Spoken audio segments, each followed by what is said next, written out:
母親標誌住產後嘅女性。中國人有句說話：你阿媽大減價益你阿爸。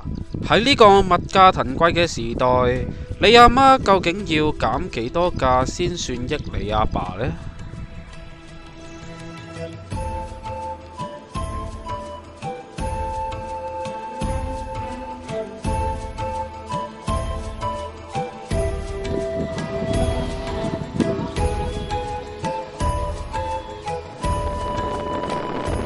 為咗尋找答案，攝製隊花上10年時間上網揾地圖，再由當地村民引領下，轉咗30幾程車，踩咗560公里路，最後越過20幾個山頭，總共用咗4小時先至到。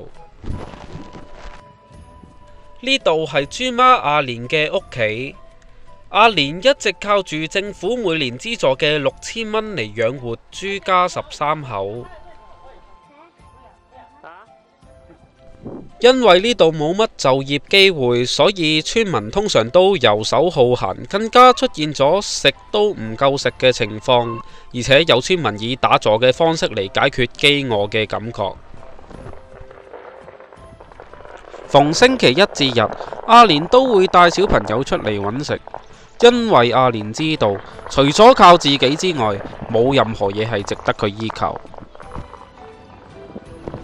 其實阿蓮只係現今社會中冰山一角嘅普遍例子。究竟你阿媽大減價有冇幫助呢？